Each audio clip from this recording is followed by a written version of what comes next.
So I want to pick up with just a quick review, and then we'll go into some playing around with the trust habits. When I talked about, when we saw the tree, and we thought about, okay, you have a foundation of integrity, and when they say understanding intent, we've used the word loyalty a lot. And when you understand what the intention of what you're doing is, then you stay loyal to that. That is a big challenge in a lot of the world's business worlds. I mean, you probably haven't been part of church leadership yet, but you probably will in the future. And at some point, you're going to run across some party or organization where you're like, this doesn't seem to work right. Well, Jimmy's in charge and he likes Ben, and so he always puts Ben in charge of this, and Ben couldn't get a one-man funeral right. And you go, okay, well, we really need this to work right. Yeah, but Jimmy likes Ben, and like, well, then what's Ben's loyalty to? It's not loyalty to a success of the children's program or the music program or getting the technology right.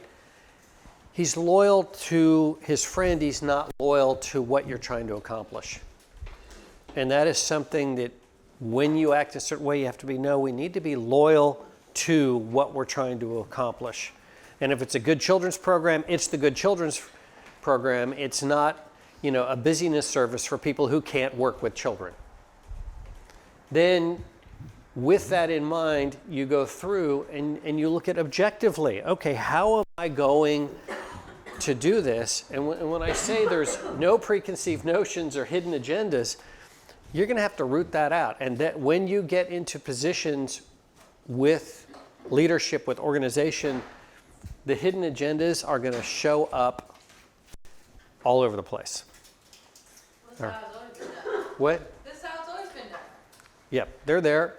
Now, I have found smaller organizations, they tend to be less of a problem sometimes because they surface so quickly. When you have a church leadership of 4, and your service sizes are relatively small and you have small groups, anything that isn't delivered well, you figure out pretty fast. The bigger the organization, the easier it is for people to slither in their agendas over what's loyal to what you're trying to accomplish. Then when you put together your plan for how to do it and action it, sometimes it's tough because you have to tell Jimmy that we'll find something for Ben to do, but he can't be doing this because every week we have the same problem over and over again.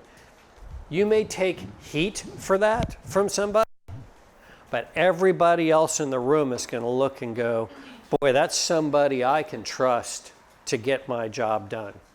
And every deposit you make into that makes every job you do in the future.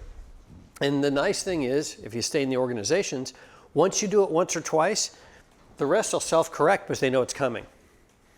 And the heat just goes down, down, down, down, down. The respect and other people being loyal to the true mission keeps going up, up, up, and up. But you have to be ready to stay true. But that little 4-step process, if you look at the handouts that I gave to you, and I'm sorry I didn't do enough for everybody, but I'm doing it on a printer in a timeshare. So it's not exactly like I have a production facility. Yeah, and I was told it was 9 to 12. I'm here from 9 to 12. Okay, but either way, that's all right. There's 2 on every table. And I encourage you, if you like it, if keep it, stick it in one of those folders like in the future. But when you look at 1, 2, 3, 4, when you do that and you earn the trust of others, everything you do in all the things you try to accomplish, once you get past that first one, will be much easier. And I don't know if Rick, if you want to comment on that, because you've been in leadership for a long time. I'd love your 2 cents if you're willing to throw it in. Well, I mean, when you're talking about hidden agendas. Yeah. We've experienced that. We're a relatively small community where somebody comes in and we had one guy who we didn't tell him, but he came in thinking that we were doing everything wrong and he was going to help us fix it all. And when we realized that his idea of what was wrong, we thought was right, it surfaced eventually and turned into a problem. But he's not with us anymore because in the end we just go, look, we're all in line on this and you're an outlier. But we had no idea. You don't always know what the hidden agendas are. Yep. But they eventually surface. They will eventually, you'll just kind of figure it out. And when you are steadfast, one, you figure out how to fix it. And two, in the organization that watches how you fix it, it will make you stronger after you're done. Because then the resiliency, no, this is our mission. I've stood by it. We're with it. And something tells me that the group that really solidified around the things you thought were important, just even solidified them even better than they were in the first place. So it actually works out really well. You just have to go into that with the open mind and open eyes. It's not painless. Oh no, it's not painless. No, as we got our preparation, oh no, all my Romans is gone. Somebody's Romans went away. But that's all right. I like to have in there. So let's go on. I'm going to skip this particular video. Basically, what really triggered the research that built this was the Covey organization merged with Franklin Planner. Franklin Planner. Who remembers, maybe 20 years ago, we all walked around with these calendars. And we organized on these calendars, and you zipped them, and they had all these pages, and it was before smartphones. So you didn't have one. You guys aren't old enough. But what? Okay, we have one person who has the type planner, and they had a wonderful planner. The Covey sort of 7 Habits people bought them. And Covey, being a sort of a family type organization, just took it for granted that everybody in Franklin was going to trust him and love him and hug him and go on. The merger was a disaster, according to just, not publicly officially, but it just, am I going to get to keep my job? All these questions came up, and instead of, the family said, oh, trust us. Well, I don't know if I can trust you. And it really took them stepping back and saying, okay, let's hear from you. And it then generated a book on how we need to behave with one another if we're going to function well. And so out of this comes 13 behaviors of high trust, which, as I take it, is now, if we had the 4th piece of paper tagged up there, when we go to how we're instructed to live, the things that get in our way, the charges we have for how we are to live under the grace of God, and then what we actually need to do, how I'm going to speak to you or handle something I've said I would do for you. These are things that you do each day and make part of yourself that earns the trust when you live under the guidance. It was part of what I love, as I said, about the New Testament, is how you want to have trust, you want to have integrity, you want to live up to the 1 Peter, the overseer, and you got that whole list about this long, about all the things, have well-mannered kids, and you don't drink too much, and all that stuff. They're all overlapping. And part of what I look at this is that, what's the difference between being straight about it and confronting reality? Well, there's sort of 2 different things, but they overlap.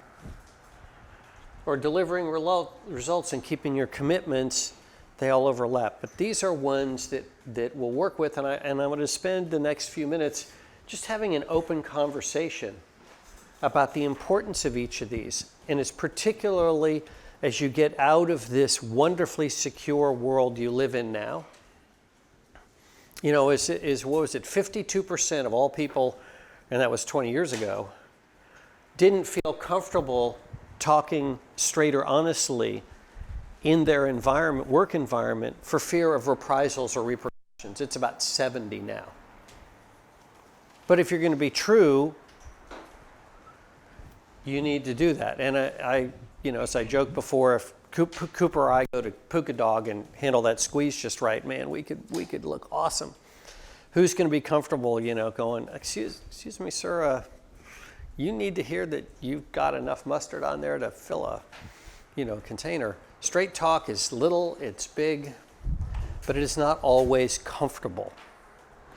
Can anybody think of a time when you've looked at something and said, well, I need to share this, I need to talk straight to them, even when it's not comfortable? You've answered a whole lot.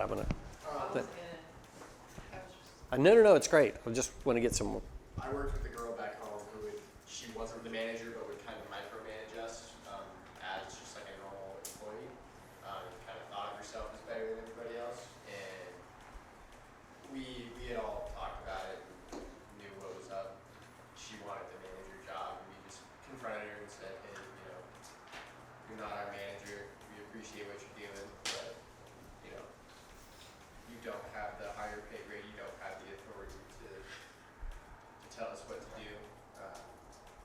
So we just had to call her out on that and, letting her know what was up. Did it make a difference? It did, yeah. She stood out after that. It's actually a really good employee. So talking straight, it was uncomfortable, but it made a really good difference.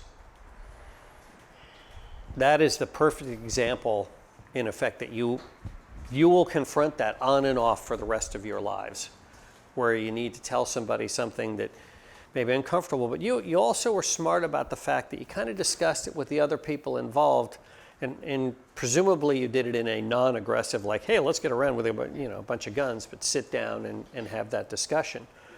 There is, I think, when the Bible, when you have somebody's kind of out of line, first you talk to them yourself, if you're comfortable, then as a small group, and then it's the big group. And then if they still don't listen, well, then you have to take other routes. Now, demonstrating respect. I'm going to come back to this one in a moment. Now, for transparency, this is a really important one, because I'm going to tie this one in with the listening. With the transparency, when you want to accomplish something, the clearer you set for here's what I believe, here's where we're going, the more you get on the table, the better it is, because it's very clear to other people you don't have a hidden agenda. You're not trying to cover up something. You're not trying to do it for yourself. You be very transparent. I see that in my financial world all the time, because I handle a lot of estates.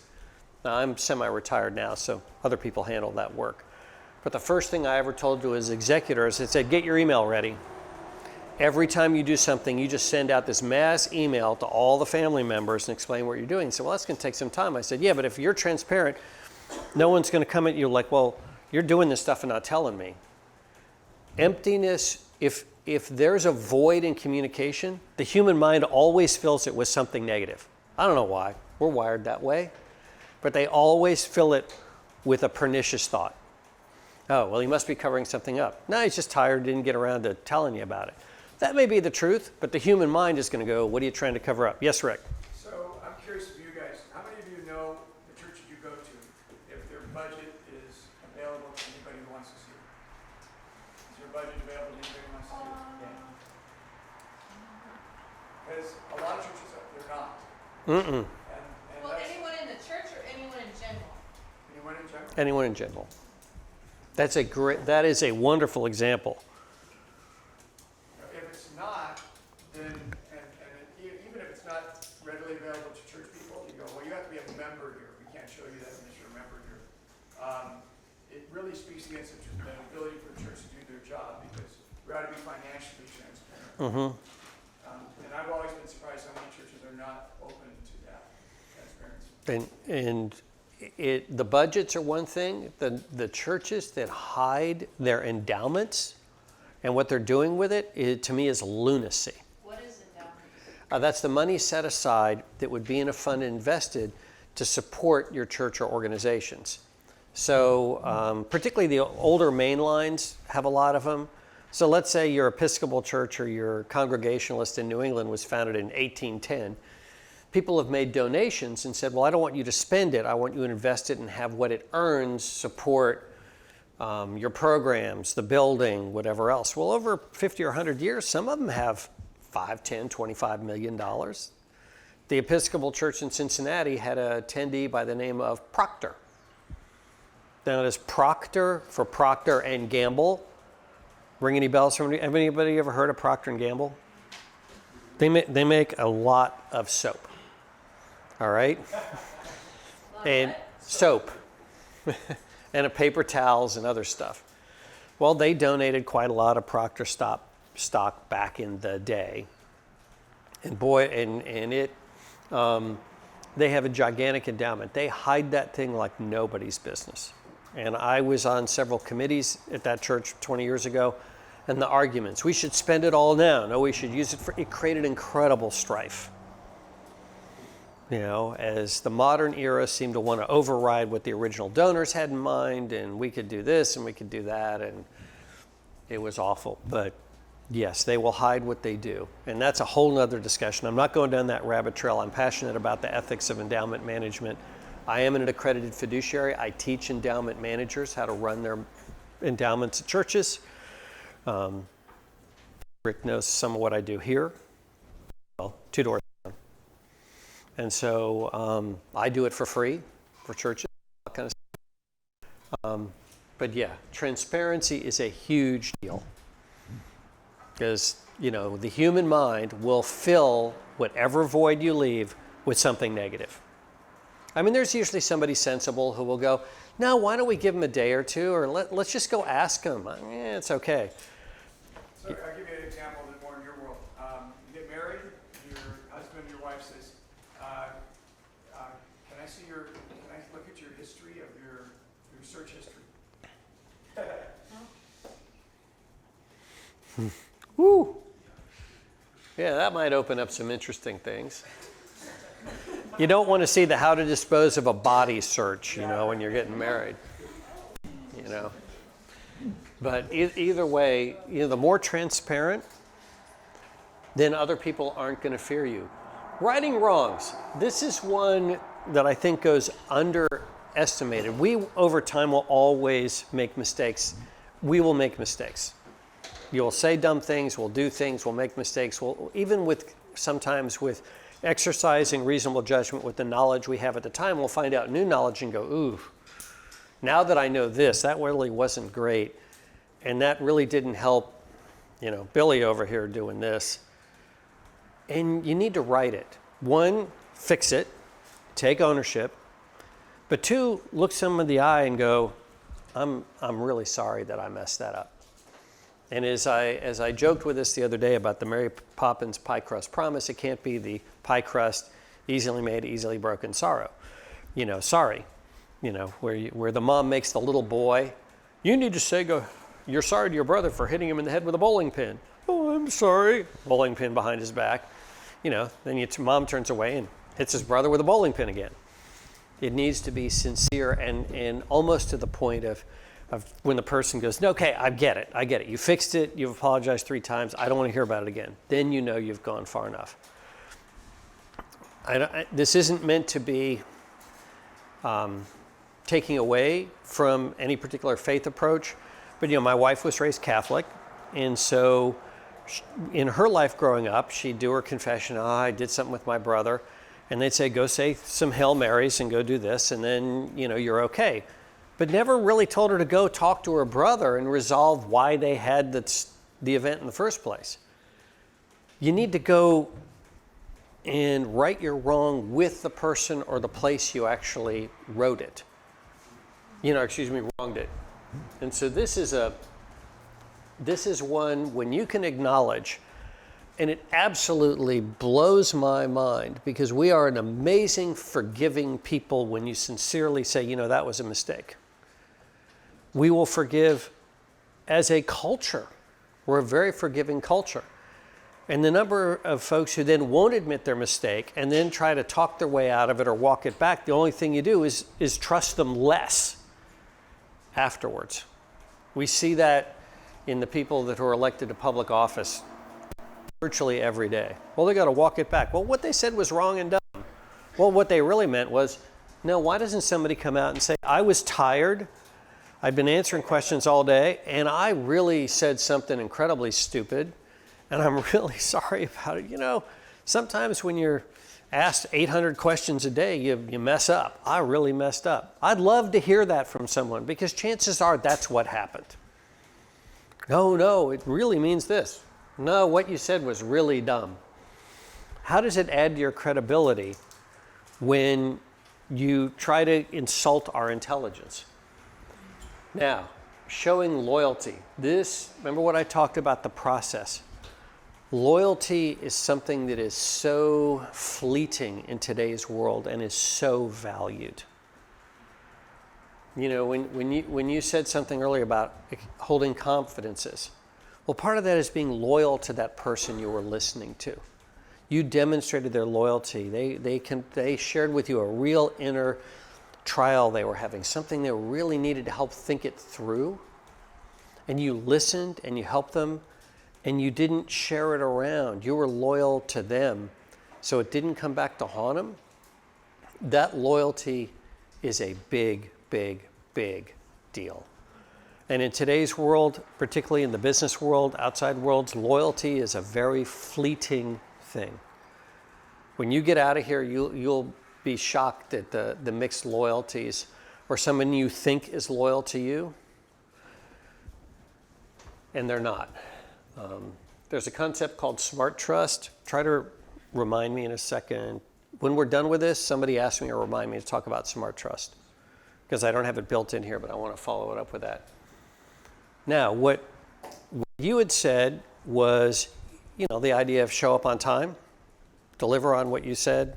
If you're going to do something, you actually do it, which is an integral part of that. The last thing you want to do is say you're going to do something and not. Do any of us know people or have met people who are always like, yeah, we can do that, and then they never get around to doing it? Yeah. You're laughing. You're one of those people. What? No, I said, what if you're one of those people? Well, if you're one of those people, then you're not going to earn a lot of trust. And trust can be situationally specific, but you got to be in a group and somebody says, oh no, I'll take care of that. And the group's kind of looking around going, that's nice of you to offer. Who's going to take care of that? Who's going to make sure that the lunches are here at noon? Thanks for offering, Billy. I'm just going to pick on Billy. There's no Billy in the room, is there? No. Okay, good. Billy is my... That's someone very unresponsible, Billy. Okay, we're going to have a universal Billy. He's sitting on that chair over there. And then, that you kind of look and you have to think, okay, well, if you're loyal to the mission you have and you're going to talk straight and have the group you're working with really respect and have them trust you in your leadership, then you thank Billy for your offer and you pass on and say, can you take care of lunches? Yes, Rick? One of the marks of agreeable for people that are very agreeable Yeah. is they always want to please. Yes. And so they overpromise And underdeliver. and underdeliver. And so, if somebody, and I know people like that, and I love agreeable people because they're so anxious and happy and I'm ready, I'll do that for you. And then you end up not trusting them, even though they're sweet, because they don't deliver. Because they don't deliver. Have wonderful intentions, joyous intentions, and say it with the greatest of sincerity, but part of competence is delivery. And as we went through our first 4 steps, if you're going to agree to something, you need to deliver on it. And one thing that's very hard to do, and Rick, you make that a good point, sometimes it's really hard to just kind of look and go, no, I'm not sure I can deliver on that, I shouldn't offer it. Or I can't do it by myself. I got a lot of homework. I'm applying to this for my graduate school. I got this. The inner you wants to please everybody and go, yeah, let me do that. But the practical piece has to be, if I'm going to be honest with the group, either one, you say, I appreciate this, but I just can't do it right now. Or I can't do it by myself. I don't have enough. There's not enough me to go around. And so you need to allow yourself to understand not only when you can deliver, but most importantly, when you can't. And that fights a bit of our nature. And Rick, I really appreciate that's a wonderful example because we do want to please everybody. We'd like to be liked in our crowd. We want to do that. That's also living long and being honest. Oh yeah. Oh no, these are all, I love my little Venn diagram, is they're all overlapping in the same way, but it's how are we actually going to act? What are we going to do that actually has us behaving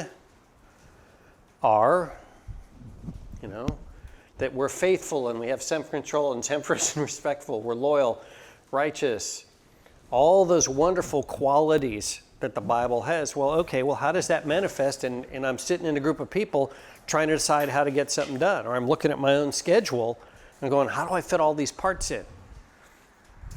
Now, here is something that I think you guys are going to get, and that's that you never stop learning. Always be open to learning. And part of, again, good being a trusted leader is you're in your group and somebody raises their hand and goes, well, how about approaching it this way? And you go, wow, that would be better. Thank you. When you learn something, use it. You always never stop learning.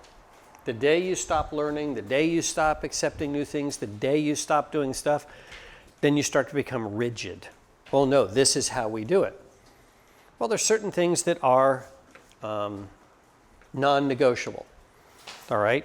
The scriptures in here that give us our sense of direction, those are non-negotiable.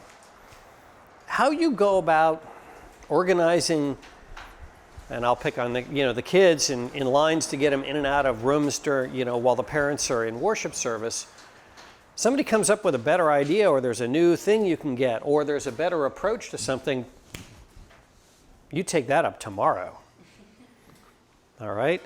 And when I think of how we were able to, the speed to which we can do this today is so much faster. When I think, when I was your age, besides the fact we didn't have smartphones, and you may have heard this, an answering machine was illegal. My phone was owned by AT&T growing up. I was not allowed to plug in another phone. I was only allowed to have an AT&T phone, and it was illegal to have an answering machine. Well, I don't know if it was against AT&T policy. I don't know if there was a law about it, but you couldn't have an answering machine. Think about what it took to organize and get stuff together when you couldn't even leave anybody a message. I know that feeling. Some people never listen. But either way, I think I've already got 2 voicemails come through this thing. I could tell was, sadly, I probably should take this thing off, from my office. So at the 15-minute break, I'll have something to cope with. But they're going to leave me a voicemail that says, hey, I got a call from XYZ. We really need to get this done. Can you give me an answer about how to go? I know in 16 minutes, I'll know what that is. I'll be able to respond, get it done, and we'll move on. That was never, it would be incomprehensible 30, 40 years ago. Incomprehensible 50 years ago. Yeah, 50 years ago, I was 16. And I think it isn't that far from your guys' ages. 50 years. Has it really been 50 years? Oh, that's scary. All right. And again, confronting reality is part of being straight. But when we think about it, we're approaching with someone, we can't go in with our preconceived notions. And that's why I mentioned it in the last one. Every one of us will come in with our own biases, but we try to keep them to a minimum. So when you see a situation before you, when you're talking to others, you try to keep whatever biases you've had. Well, I heard from so-and-so that Billy can't accomplish anything. Well, I heard it from somebody else. So maybe my antenna's up, but I'm going to confront reality and say, well, what's the real thing here? Not what I heard, not what my parents told me, although I'm going to use it some guidance. What is the reality before me? And looking at it objectively. And when you see it objectively and you look at the pieces, it's a lot easier to add our scriptural override for how to think about it than it is bringing your own bias. Clarifying expectations. This is part of the straight talk that overlaps wonderfully. How can somebody know what results mean if they don't really understand what their expectations are? It's actually very stressful to not know what's expected of you. And if you want to work for the worst person in the world, it's the boss that gives you half your job description and then criticizes you for the half that you didn't know. And believe me, there are a ton of them out there. A ton of them out there. Psychic management. My kind of example is you're taking orders to go out to lunch. Okay, I got your sandwich, I got your hoagie, I got your soup. Okay, anybody else, whatever. Then you bring the stuff back and all of a sudden somebody says, well, how come you didn't bring my lunch? It's like, I don't remember you telling me. Yeah, but I always get a peanut butter sandwich. Why didn't you get me one? Well, okay, psychic. There are people who somehow think you're psychic.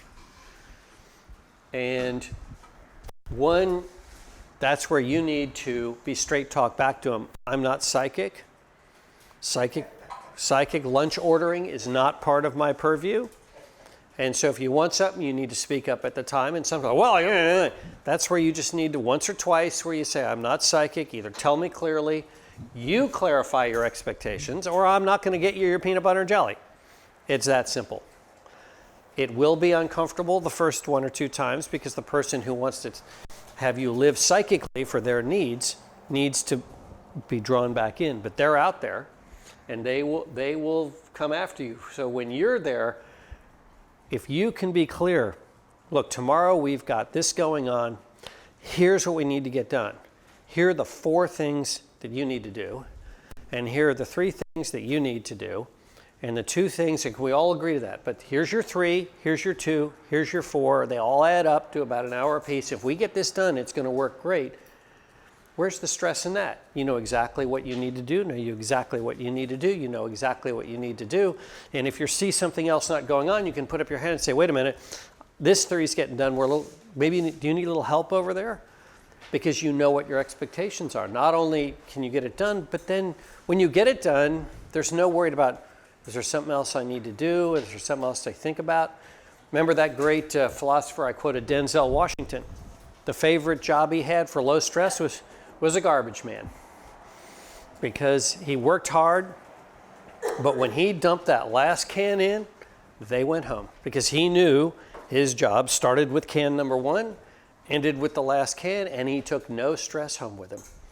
He had very clear expectations of his day.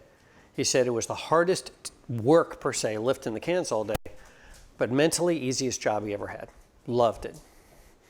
And he said when somebody on the team, had a kid with a play or something, man, we'd get revved up. We'd finish at 2:30 in the afternoon instead of 5. Be a little stiff the next day, but I was home at 2:45. Awesome. What a stress reliever.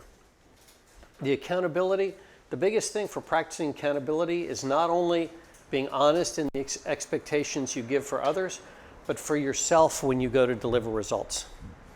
When you say you're going to deliver results, then you make yourself accountable for that delivery of result. And so in effect, when it works, great. When it doesn't, blaming it on somebody else, it's not my fault, it was whatever else. Sometimes they're extraneous factors, but being the whiny person for it does not earn you the trust of the people you're working with. If you didn't see it coming, say, I just didn't see this coming. But practicing accountability means you own it. And again, when you're working with others and they say they made a mistake and they owned it, that means they're not going to assign it to me. If it's their mistake, and there are plenty of endeavors you guys have done where people who make the mistake try to assign it to somebody else, try to blame somebody else. Boy, you want to make people want to trust and love you, blame somebody else for your mistake. You will see that every day in that outside world. Everybody made the mistake but me. And so when you own it, everyone around you goes, wow, I can work with them. They're not going to assign that to me. And that's going to be a big deal to a lot of people. Because somehow or other we do that all the time. We've talked about keeping commitments. I'm going to spend the rest of the time really talking about this and even some more later. Listen first. We have that, I believe it's James 1:19. I believe is we should be what? Quick to listen, slow to speak, and really slow to becoming angry. Yeah, getting angry doesn't help much, but yeah, definitely you want to listen well and be slow to speak. This has 2 incredibly powerful values, not just in however you're interacting with others, but as you want to spread the word. If you want to earn trust and confidence with other people, this is your number 1 point of entry. And that is to listen first. And that is sometimes one of the hardest things to do, because what's our natures? You hear people speaking and you start thinking how you want to answer. No, you need to bite your lip and listen.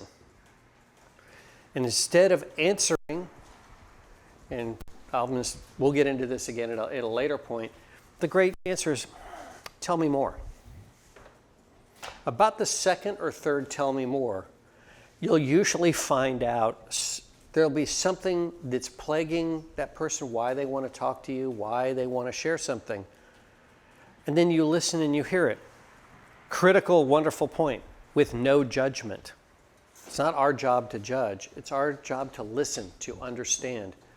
And when someone trusts you, that you will truly listen to them, maintain that confidence that you point out, and the only answers you really give them are ones that really benefit them. You are loyal to what their needs are, not my needs. I'm not going to don't take advantage of somebody when they show their vulnerability. You help them through whatever trial they have. That's really a gift. And that is a gift for helping others. That's part of my mentality to make a difference for people every day, is to really listen first. And rabbit trail number 17, and I want the joke about this, but I have on my wrist these initials, TBD. It doesn't mean to be determined. I couldn't figure out what, I could tell your mind what's going there, what tattoo I wanted. Those are the initials of my nephew, Thomas Brogan Dully, who hung himself right as he turned 21. Now, he lived in Cincinnati, great kid. I lived in Arizona caring for my wife. I don't have this on here because I feel guilty. No, I can't. I wasn't involved overtly in his life. I'd see him at Christmas holidays. He'd drive my wife around sometimes. What it does remind me every single day that I put this watch on, that I need to listen.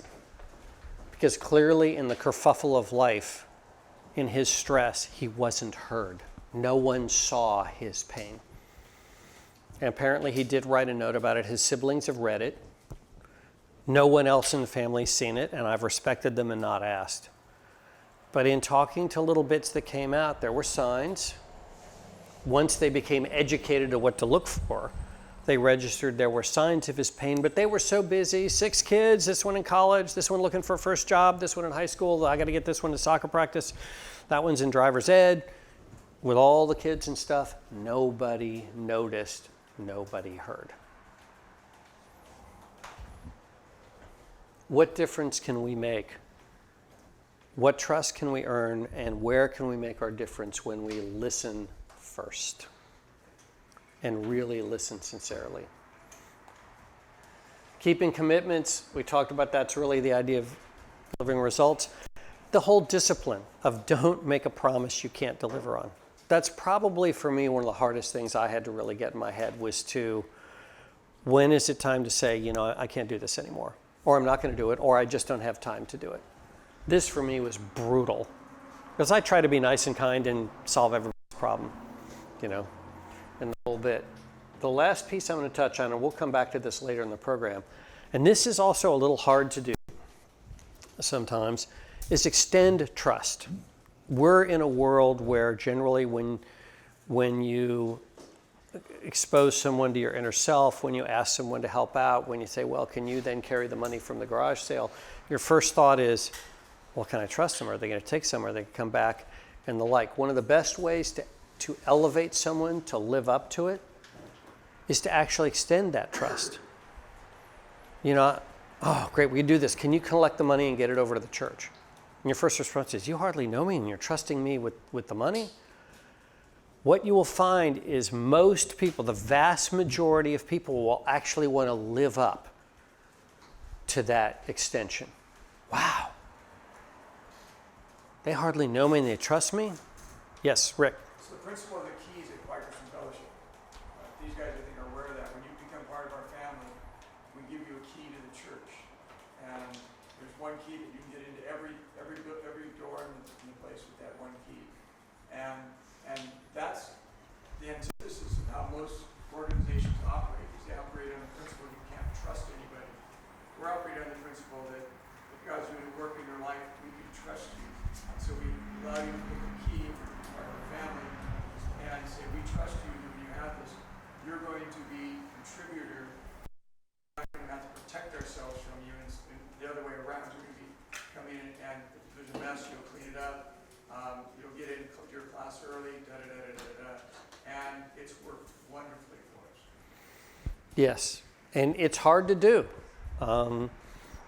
In the story, I don't know if any of you have read the story. I've got some copies of it around here about my wife's stroke and how I had to learn and to deal with that. And one of the things in it is I didn't really trust people around our condo association, our management company. Well, it was pretty horrific. My wife had gotten sick, had dragged herself naked through it on our carpet, and then got more sick and the whole bit. It was disgusting. I'm in the hospital at this point 24/7. She's in intensive care. I come back the first day, and give it 3-4 days, man. The fermentation of that kind of stuff is not good. You open the front door, and whoo! I had to take my keys, just hand them to somebody at the front desk and say, I don't know what cleaning company you do or the like. I don't care what the bill is. Would you please take care of this? I can't. It was really hard for me to hand that key to somebody who was going to hand it to somebody else, or somebody who's going to hand it to somebody else, and then take a crew in there, with all our stuff around or whatever. And the like, but obviously the story had gone around the building, what had happened to, and I came back a couple days later, and everything was clean. And I got my key back.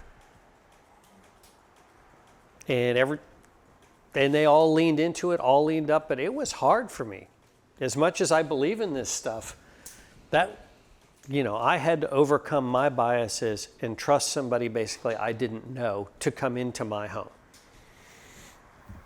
So these are the basic executables. You can see they overlap. I'd love anybody who wants to take time with the handouts. I'll be around at lunch. I can be in and out in the afternoons. If you want to take some extra time, I'd love to discuss this with you on any kind of situation, because making these your habits of how you react to things literally will change your whole dynamic of your world around. It makes it far more easier in some ways when those behaviors simply become, when the reaction happens, here's how I react. Then you don't get challenged, the things get done. You live within the realm of what Scripture has told us. And trust me, your stress level in that world just keeps going down, down, down. The more you live it, the less stress you have. You never want to be this guy. You want to strive to never be this person. Well, you could die for me. But as you move to that high trust and you speak the language and you behave, the things around you will start to move with it. And the like. And so one of the things I love is Nordstrom's employee handbook. Instead of having a book this thick with 3,000 rules in it that then you can figure out what wasn't wrong, they say, use good judgment in all situations. What a great approach. That's their employee. Use good judgment. How simple that is, because once you create a book of 972 pages, somebody in there is going to figure out I can be a total weenie, but it's not in the book.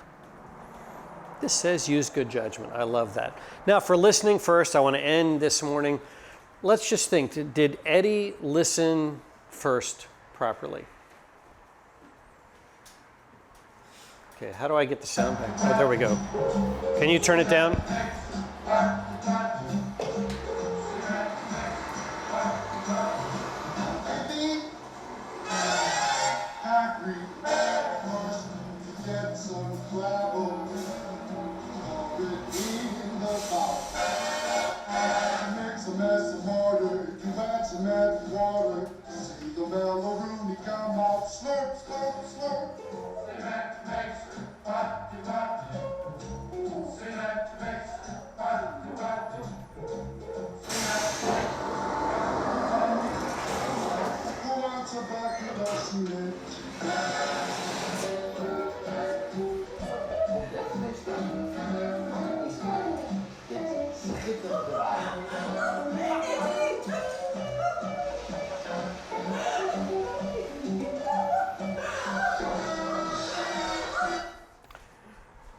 Do we think Eddie might have tried to listen first, extend a little trust?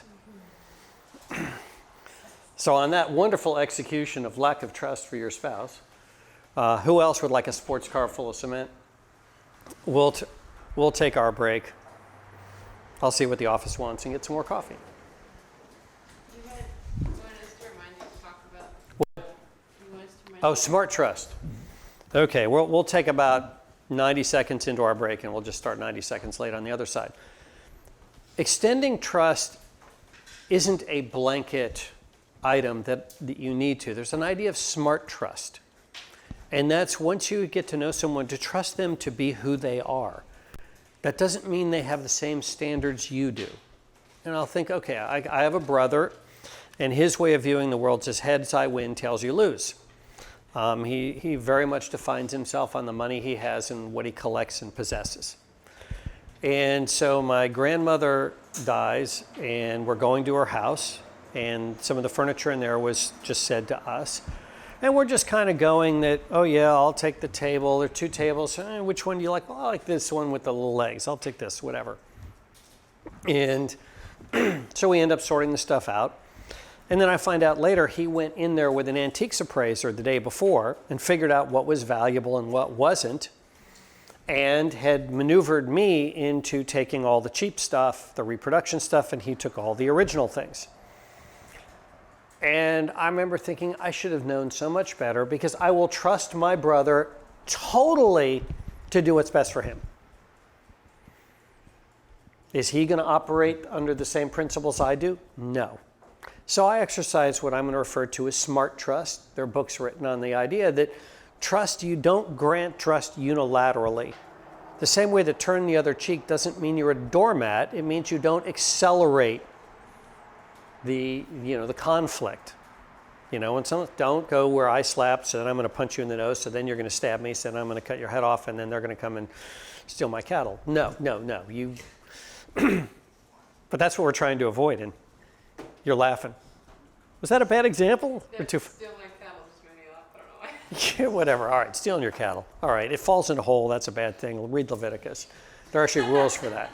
But either way, all jokes about that aside, trusting doesn't mean you trust at the same standard for those who earn it. Extending trust, once you get to know someone, you have to learn to trust them as to who they are. So you're not a doormat, you're not taken advantage of. You may be once or twice in the beginning if you extend it, but once you learn that, oh, I trust them, they'll get the job done, but I'm going to need to sit on them for the price. But somehow or other, I'm going to get it, well, it took me an extra half day. No, you agreed to this. No, you're a good carpenter, but you said $2,100. Sorry, done. I don't trust you to stick to your bill, so I'm going to tell you up front. And so that's what I call smart trust, because extending trust at the standards that you have for yourselves and that you would hold each other as fellow Christians and believers is not what you're going to find outside. And so you have to learn to trust who they are going to be. And if you can bring them forward, awesome. But it doesn't mean you're setting yourself up to be taken advantage of or a very polite doormat. Both of those are. Isn't that considered discernment? Yes. Smart trust, discern trust. You could call it discern trust. Same idea. Exactly. And it's now 11 minutes to 12, 11 minutes to 11. So at 12:04, I will look forward to seeing everybody, and I'll see what little fire went off in the office.